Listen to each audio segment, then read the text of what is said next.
JS education YouTube channel के माध्यम से मैं जितेंद्र सिंह बीएड और डीएलएड से संबंधित जो कक्षा चला रहा हूं आपकी, जिसके अंतर्गत हमारा टॉपिक है बाल विकास यानी बाल्यावस्था की जो विकास डेवलपमेंट की जो स्टेजेज हैं उन पर हम चर्चा करते हैं। आज उसी क्रम में आज का हमारा टॉपिक है बाल विकास की अवस्थाएं, यानी कि बाल विकास की अवस्थाओं पर आज हम चर्चा करेंगे। तो आइए शुरू करते हैं आज की अपनी क्लास। तो आज की क्लास में क्या क्या होने वाला है, सबसे पहले हम बाल विकास की जो अवस्थाएं हैं उन पे एक नजर डालते हैं, फिर वन बाय वन करके इनके बारे में विस्तृत रूप से जानकारी लेंगे। यहाँ से जो है डीएलएड से संबंधित क्वेश्चन भी बनते हैं। बीएड में एक विस्तृत रूप से प्रश्न आपका बन सकता है 15 नंबर का, और यूपी टेट, सी टेट आदि परीक्षाओं में भी प्रश्न पूछे जाते हैं। जैसे कि सबसे पहले आपकी जन्म से पूर्व की अवस्था, ये होती है आपकी गर्भधारण से लेकर 280 दिन यानी 9 माह तक 10 दिन, और उसके बाद जो है आपकी शैशव अवस्था, ये होती है आपकी 0 से 2 वर्ष तक। फिर होती है आपकी बाल्यावस्था, बाल्यावस्था 2 से 11 या 12 वर्ष तक मानी जाती है। ये हमने एक औसत लिया है, विभिन्न विद्वानों का, शिक्षा शास्त्रियों का थोड़ा अलग मत है, तो एक औसत लेकर हम चल रहे हैं। बाल्यावस्था को हम 3 अवस्थाओं में बांट सकते हैं, लेकिन मुख्य रूप से 2 अवस्था होती है। एक पूर्व बाल्यावस्था जो 2 वर्ष से 6 या 7 वर्ष तक चलती है। एक होती है आपकी उत्तर बाल्यावस्था जो 6 से 7 वर्ष से 10 वर्ष तक चलती है। फिर आपकी होती है किशोर अवस्था जो 11 वर्ष से लेकर 21 वर्ष तक चलती है। फिर होती है आपकी प्रौढ़ अवस्था जो 21 वर्ष से 40 वर्ष तक चलती है। तो इन सारी अवस्थाओं पर हम विस्तृत रूप से चर्चा करेंगे। यहाँ से आपका सी टेट, टेट या कहीं भी कोई भी क्वेश्चन पूछा जा सकता है, तो वो आप क्वेश्चन आसानी से कर पाएंगे। तो शुरू करते हैं। सबसे पहले देखते हैं हम पहली अवस्था जो आपकी बाल विकास की जो सबसे पहली अवस्था होती है वो होती है जन्म से पूर्व की अवस्था, यानी जन्म लेने से पहले जो बच्चे की अवस्था होती है वो होती है आपकी सबसे पहली स्टेज। तो ये कौन सी होती है, इसे आप हम गर्भ अवस्था भी बोल सकते हैं, गर्भधारण अवस्था भी बोल सकते हैं। तो ये इसके बारे में चर्चा करेंगे। ये जो होती है विकास की यह अवस्था गर्भधारण से लेकर बालक के जन्म तक, यानी जब गर्भधारण करती है माता उससे लेकर जब तक बालक का जन्म होता है तक की अवस्था होती है, वो होती है जन्म से पूर्व अवस्था या प्रसव पूर्व अवस्था। इसके अलावा इसमें थोड़ी और चर्चा करेंगे, जैसे कि माता के रजकण यानी डिंब तथा पिता के शुक्राणुओं की जैसे ही निषेचन क्रिया होती है वैसे ही भ्रूण का विकास प्रारंभ हो जाता है। इस अवस्था में भ्रूण 9 महीने तक माँ के गर्भ में तेजी से जो है विकास करता है। और इसकी भी अवस्थाएं होती हैं जो जन्म से पूर्व की अवस्था होती हैं। इन 9 महीनों की भी अवस्था होती है। पहली आपकी होती है डिंब अवस्था। डिंब अवस्था क्या होती है, इस अवस्था में बीजावस्था भी कहते हैं, इस अवस्था को जो है हम बीजावस्था भी कहते हैं। डिंब अवस्था की अवधि जो होती है वो होती है गर्भधारण से लेकर 2 सप्ताह तक होती है। इसके बाद जो इसमें ही गर्भ जन्म से पूर्व की जो दूसरी अवस्था होती है आपकी वो होती है भ्रूण अवस्था। भ्रूण अवस्था जो होती है यह अवस्था 2 सप्ताह से लेकर 8 सप्ताह तक की होती है। इस अवस्था में जीव भ्रूण कहलाता है। इस अवधि में भ्रूण में अनेक प्रकार के बाह्य तथा आंतरिक अंगों का विकास होता है। 2 महीने के अंत तक भ्रूण की आकृति मानव का रूप धारण कर लेती है।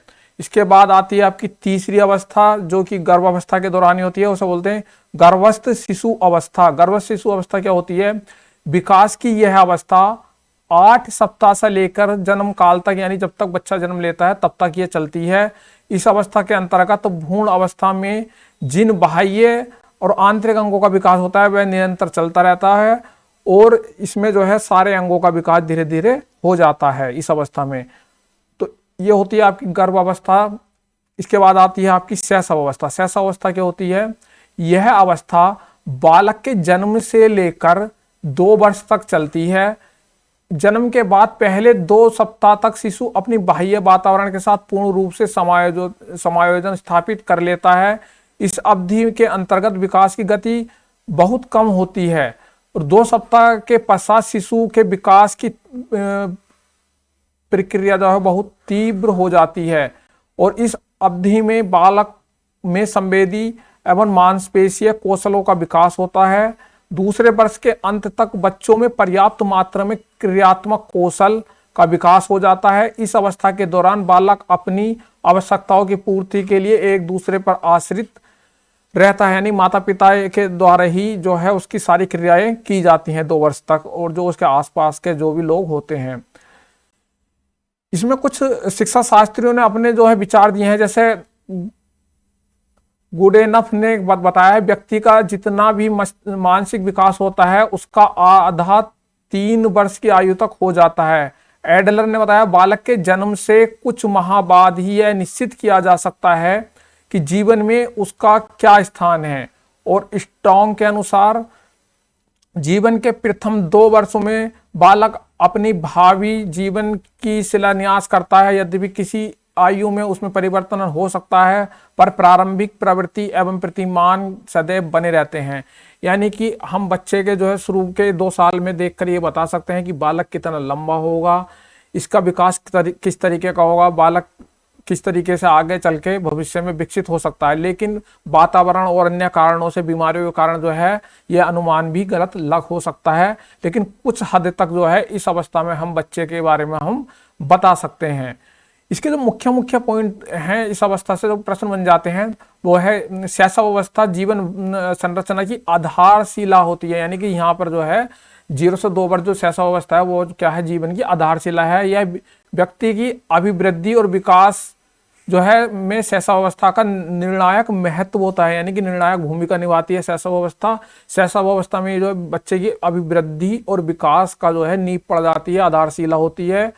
शैशवावस्था में शारीरिक विकास, सामाजिक विकास, नैतिक विकास, संवेगात्मक विकास, सीखने की प्रवृत्ति, दोहराने की प्रवृत्ति, व्यवहार का आधारभूत प्रवृत्ति, खेल प्रवृत्ति में परिवर्तन, जिज्ञासा प्रवृत्ति, भाषा विकास में तीव्रता, व्यक्तिगत भिन्नता, ये सब चीजें देखने को मिलती हैं। यानी कि शैशवावस्था के दौरान जो है बच्चे में सामाजिक विकास का होना शुरू हो जाता है जो 0 से 2 वर्ष तक, और नैतिक, संवेगात्मक और इन विकासों की भी जो है यहाँ से नींव डलनी शुरू हो जाती है। ये मुख्य मुख्य पॉइंट है, इनसे चाहे तो आप देख सकते हैं, आप अपने विस्तृत लोग मतलब बीएड से संबंधित जो क्वेश्चन आते हैं इन पॉइंटों को से बढ़ा सकते हैं अपने क्वेश्चन का। लेकिन जो हमने मेन डिस्कशन करना था वो कर लिया। बाल्य अवस्था आती है नंबर 3 पे। बाल्यावस्था को जो है हम 2 भागों में बांट सकते हैं। हालांकि इस बाल्यावस्था को 3 भागों में बांटा गया है कुछ विद्वानों द्वारा, पूर्व बाल्यावस्था, मध्य बाल्यावस्था और उत्तर बाल्यावस्था। लेकिन हमने यहाँ पर से 2 भागों में बांटा क्योंकि मुख्य रूप से 2 भागों में बांटा जा सकता है। पूर्व बाल्यावस्था जो है 2 वर्ष से 6 वर्ष तक चलती है, 2 वर्ष से 6 वर्ष या 7 वर्ष तक चलती है। इसमें क्या होता है, यह अवस्था 2 वर्ष से 6-7 वर्ष तक चलती है। इस अवस्था में बालक का विकास शैशवावस्था की भांति तीव्र नहीं होता। यानी कि बाल्यावस्था में शैशवावस्था में हर चीज तेजी से बढ़ती है उस हिसाब से नहीं बढ़ता है। पूर्व बाल्यावस्था में बालक बोलने संबंधित कौशलों तथा अन्य क्रियात्मक कौशल जैसे गेंद फेंकना, चलना, दौड़ना और ठोकर मारना आदि क्रियाएं सीख जाता है। एक मुख्य महत्वपूर्ण इंपोर्टेंट लाइन है, इसे जो है खिलौनों की अवस्था भी कहा जाता है, यानी टॉय एज भी इसे कहा जाता है। ये सीटेट, टेट और सभी अन्य परीक्षाओं में जहां भी अध्यापक संबंधित परीक्षा हुई हैं वहां पर ये प्रश्न डायरेक्ट पूछ लिया गया है कि खिलौनों की अवस्था किसे कहते हैं। तो खिलौनों की अवस्था जो है पूर्व बाल्यावस्था कहते हैं। वहां पर ऑप्शन नहीं मिलता है तो आप बाल्यावस्था भी लगा सकते हैं। 3 वर्ष की आयु में बालक वयस्कों की भांति भाषा का प्रयोग करना सीख जाता है, वह लगभग समायोजन करना भी सीख जाता है। इस अवस्था में बालक जो है प्रश्न पूछता है, यानी बहुत जिज्ञासु प्रवृत्ति होती है और एवं उत्तर भी देता है। तो यह बाल्यावस्था, पूर्व बाल्यावस्था की ये कुछ विशेषताएं थी। इसके बाद जो है आती है आपकी उत्तर बाल्य अवस्था। उत्तर बाल्यावस्था जो है आपकी 6-7 वर्ष से लेकर 10-11 वर्ष तक चलती है। यह अवस्था जो है 6 से 7 या 10 से 11 वर्ष तक की होती है। इस अवस्था में बालक में जो है पूर्ण आत्मविश्वास एवं विभिन्न कौशल विकसित हो जाते हैं। यानी कि बालक के अंदर जो है किसी भी काम करने का आत्मविश्वास और विभिन्न प्रकार के कौशल पैदा होने लगते हैं, यानी विकसित होने लगते हैं। विकास की इस अवस्था में जो है मुख्य रूप से बालक समाजीकरण, यानी बालक के अंदर जो समाजीकरण आ जाता है, यानी कि बच्चा को समाज से जो समाज के तौर तरीके सीखने लगता है कि समाज में किस तरीके की चीजें अच्छी हैं, किस तरीके की चीजें बुरी हैं। इसकी जो मुख्य विशेषता है, बालक विद्यालय जाना प्रारंभ कर देता है। यानी कि उत्तर बाल्यावस्था में जब बालक 6 वर्ष का होता है तो इससे पहले ही जो है मतलब मध्य बाल्यावस्था में जो बालक जो है स्कूल जाना शुरू कर देता है। मुख्य रूप से जो है बालक में समाजीकरण, आत्मविश्वास, विभिन्न कौशलों का विकास, बालक के विद्यालय जाने की प्रारंभ अवस्था यदि आपसे पूछी जाती है तो वो आती है उत्तर बाल्यावस्था। इसमें अपने संगी साथियों के साथ रहकर जीवन कि वास्तविकताओं से परिचित होने लगता है, यानी अपने साथियों के साथ टोली बनाकर खेलना, उनके साथ जो है वास्तविक जीवन से संबंधित जो भी घटनाएं हैं उनसे परिचित होने लगता है। बालक की संगी साथियों के साथ विशेष लगाव होता है के कारण इस अवस्था में बालक का सुझाव ग्रहणशील होता है, अधिक पाया जाता है। यानी कि इस अवस्था के अंतर्गत बालक पढ़ना लिखना तथा अपने साथियों के साथ खेल कूद कर उनके साथ प्रतियोगिता करना सीख जाता है। तो ये आपकी उत्तर बाल्यावस्था होती है। अब बाल्यावस्था की जो मुख्य मुख्य पॉइंट निकल कर आते हैं, तो बाल्यावस्था जो आपकी होती है, चाहे वो, तो यहाँ से शारीरिक स्थिरता, मानसिक स्थिरता, मानसिक योग्यताओं में वृद्धि, सामाजिक विकास, मूल प्रवृत्तियों का प्रबलता, संवेगात्मक विकास, रचनात्मक शक्तियों का विकास, नैतिक विकास के रूपों में परिवर्तन, प्रतिस्पर्धा की भावना में प्रबलता, व्यक्तित्व का व्यापक विकास। तो ये सब चीज जो है आपकी जो है बाल्यावस्था में विकसित होने लगती हैं। ये यदि बीएड में लॉन्ग क्वेश्चन में पूछा जाएगा तो इन हेडिंगों को आप डाल सकते हैं कि उसके अंदर जो शारीरिक स्थिरता भी आ जाती है, मानसिक उसकी स्थिरता नहीं, वो मानसिक रूप से भी स्थिर होने लगता है, मानसिक योग्यताओं में वृद्धि होने लगती है, सामाजिकता में वृद्धि होने लगती है, मूल प्रवृत्ति यानी कि गुस्सा करना, हंसना, बोलना, रोना, इन मूल प्रवृत्तियों में भी जो है प्रबलता आ जाती है। संवेगात्मक अपने संवेगों को भी वो समझने लगता है। रचनात्मक शक्ति यानी नई नई चीजों को करने की शक्तियों का उसके अंदर विकास होने लगता है। नैतिकता का भी विकास होने लगता है बाल्यावस्था में। प्रतियोगिता यानी प्रतिस्पर्धा की भावना भी पैदा हो जाती है और व्यक्तित्व का जो है व्यापक विकास होता है बाल्यावस्था के दौरान। तो ये हुई आपकी बाल्यावस्था। इसके बाद आती है आपकी किशोरावस्था। किशोरावस्था 11-12 वर्ष से 21 वर्ष तक मानी गई है। किशोरावस्था को एडोलसन कहते हैं इंग्लिश में, और इसका अर्थ है टू ग्रो मैच्योरिटी, अर्थात परिपक्वता की ओर बढ़ना है। यानी कि हर रूप से वो जो है परिपक्व हो जाना, नहीं कि उसके अंदर जो जितने भी शारीरिक, मानसिक और जो भी उसके सामाजिक चारित्रिक विकास जो है पूर्ण रूप से परिपक्व हो जाते हैं इस अवस्था में 11-12 वर्ष से लेकर 21 वर्ष तक। यह अवस्था 11-12 वर्ष से लेकर 21 वर्ष तक मानी गई है। इस अवस्था की शुरुआत वयस संधि अवस्था से प्रारंभ होती है, यानी कि पूर्व किशोर अवस्था बोलते हैं जिसे, और उत्तर किशोर अवस्था के लास्ट के 2 साल में जो है, उत्तर बाल्यावस्था के लास्ट 2 साल में, और पूर्व किशोर अवस्था को वयस्क संधि अवस्था बोला जाता है। वहीं से जो है किशोर अवस्था की शुरुआत हो जाती है। यानी 11-12 वर्ष जब जहाँ उत्तर बाल्यावस्था खत्म हो रही है, वहां से पूर्व किशोरावस्था शुरू हो रही है, तो वही जो है वही काल जो है वयस्क संधि अवस्था होती है। वहीं से जो है किशोरावस्था की शुरुआत हो जाती है। इसके मुख्य मुख्य पॉइंट है, क्योंकि इसे पूछ लिया जाता है पेपर में। विकास की इस अवस्था में बालकों का विकास बहुत तीव्र गति से होता है, यानी कि या तो आपका शैशव अवस्था में तीव्र गति से होता है, या फिर जो है किशोरावस्था में तीव्र गति से विकास होता है। बाल्यावस्था में जो विकास की गति कुछ धीरे हो जाती है, शारीरिक विकास की गति।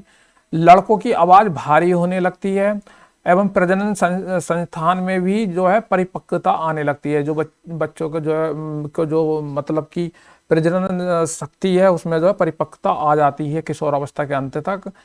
विकास की इस अवस्था में किशोर एवं किशोरियों में विपरीत लिंग के प्रति आकर्षण बढ़ जाता है। यानी विपरीत लिंग, लड़के जो है लड़कियों की तरफ अट्रैक्टिव होते हैं और लड़कियां जो है लड़कों के और दिलचस्पी लेने लगते हैं।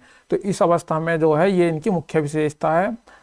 इसके बाद इसकी और जो किशोरावस्था की विशेषता है, तीव्र परिवर्तनों के कारण उनके मन में काफी तनाव उत्पन्न हो जाता है, उनमें संवेदनशीलता काफी बढ़ जाती है। उससे अगली जो विशेषता आती है, अवस्था में माता पिता का सफल और सही निर्देशन किशोरों की भावी जीवन के निर्माण की नींव का काम करता है। यानी कि इस अवस्था में जो है माता पिता यदि सही तरीके से निर्देशित करते हैं अपने बच्चों को, तो उनकी जो है जीवन जो है सही रास्ते पे जाता है, नहीं तो वो जो है भटक भी सकते हैं, क्योंकि उस समय उनके शरीर में बहुत चेंजेस आते हैं जिसके कारण वो तनाव और तूफान की अवस्था से गुजरते हैं। ये स्टेन हॉल ने बताया है। इसके अलावा जो है आपका अगला पॉइंट आता है किशोर अवस्था कि किशोरों से पहचान पाने की इच्छा उत्पन्न होने लगती है। मतलब किशोर चाहते हैं कि मुझे लोग जाने, मुझे मेरे नाम से जाने। और इसमें जो है इसकी अगली विशेषता है, विकास की यह अवस्था किशोरों की सबसे नाजुक अवस्था होती है। यानी कि जो इस अवस्था को सही से यहाँ पर सही रास्ते पे चलता है तो वो आगे चल के कुछ बन जाता है, नहीं तो अधिकतर जो है यहाँ से जो है बच्चे के बिगड़ने के पूरे चांसेस होते हैं। इस अवस्था के दौरान किशोरों में तर्क शक्ति, चिंतन शक्ति का विकास हो जाता है। और इसके अलावा जो है इसमें जो है बालक में नायक पूजा की भी जो है शुरुआत हो जाती है। नायक पूजा यानी वे किसी न किसी को अपना आइडल बना लेते हैं, जैसे महात्मा गांधी या किसी भी जो भी समाज में अच्छा उन्हें लगता है तो वे किसी का भी आइडल बनाकर यानी उनको पूजने लगते हैं, यानी एक तरह की नायक पूजा की भावना भी उनके अंदर आ जाती है।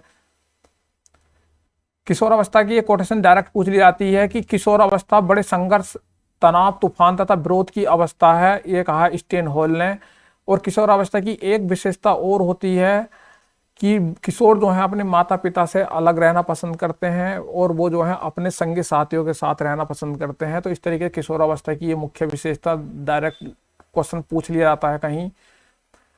अब आती है आपकी प्रौढ़ अवस्था। प्रौढ़ अवस्था जो होती है वो होती है 21 वर्ष से 40 वर्ष तक। विकास की यह अवस्था 21 वर्ष से लेकर 40 वर्ष तक की अवस्था होती है। इस अवस्था में पहुंचते पहुंचते व्यक्ति पूर्ण रूप से परिपक्व हो जाता है।